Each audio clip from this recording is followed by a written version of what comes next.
Darris, I mean, just last shot, hitting it. I mean, just the thrill of victory. Explain that a little bit. It was a busted play. I mean, and you don't know what's going to happen on a busted play. And, DeQuan Smith's one of those guys, he struggles, especially the first half. I think he was pressing a little bit, and he finally calmed down a little bit the second half. Finished with 18, it didn't feel like it, but I thought he had some open looks. And, that last one, he's made shots off balance, his whole career. So, kudos to him. He stayed the course. He moved on to the next play, even though he's struggling. What was it like being back here, and then does this win, a big win for your coaching career, mean anything more that it happened back here? I'm not going to lie, it means a lot. Basically grew up here. Special place, a lot of people that, helped me grow as a person. You see them in the stands, they're texting me, and, just to come back here with your own program is special. What does it mean? I mean, despite or on top of just you, what's the win mean over a Power 5 team for Radford? It means a lot. I mean, I think the fact that being the first time head coach in your hometown, and then my whole goal when I took the Radford job and was to take something that's good and try to make it great. And it's special to get these because they're really hard. Every game's really hard. You don't realize it. I didn't realize until I moved into a head coach, and the games are long, and especially when you play in a team in the Big 12, and we play teams in the ACC. We have Clemson after Christmas, and it's tough. Life on the road's tough. There's considering the WVU's roster situation, new guys coming in. Some of them hadn't played yet. Right. Some of them had only played one game. How difficult, what kind of work did you have to put in just to get a scout?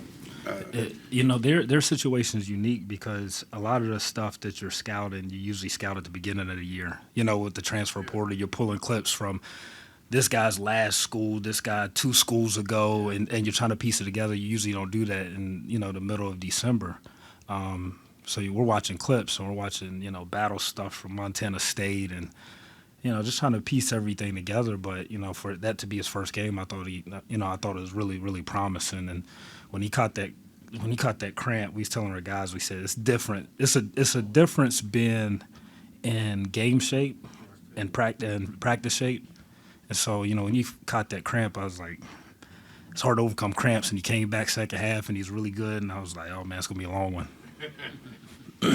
So he goes to the line for a 1-and-1 and could have put him up 3. Yeah. You can't defend it. So, but what's your thought process at that point? This next play for you guys, be ready. What do you think?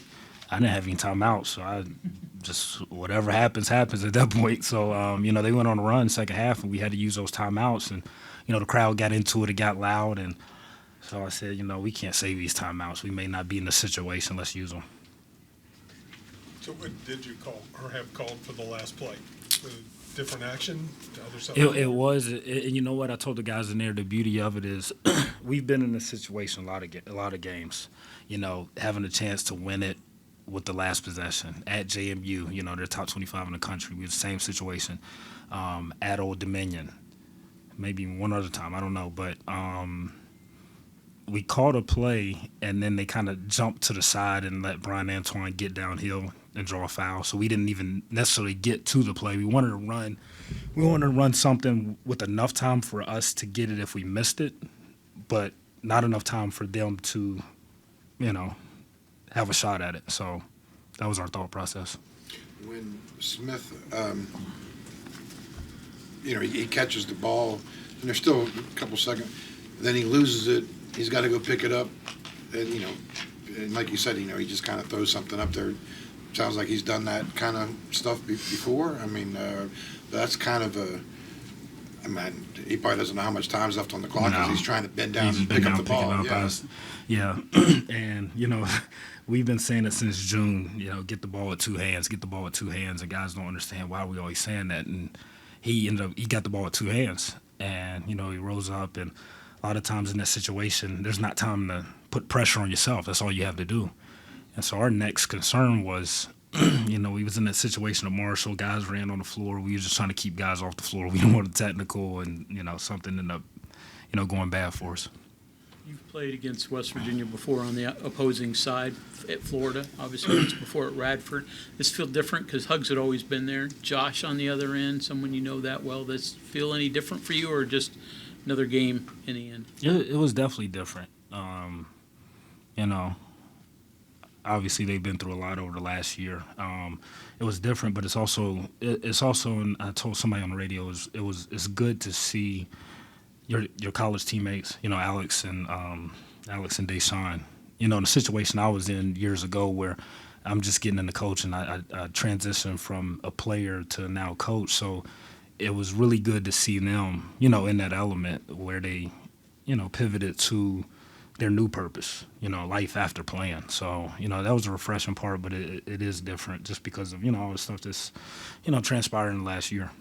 There's obviously, kind of going off that, Josh obviously has gone through a lot of obstacles, Right. Different obstacles. You guys being good friends, what advice do you kind of give him when you guys talk? I mean, what can you say, I guess? Man. Yeah. The main thing I told him, and you don't realize it. I think it's one of those things.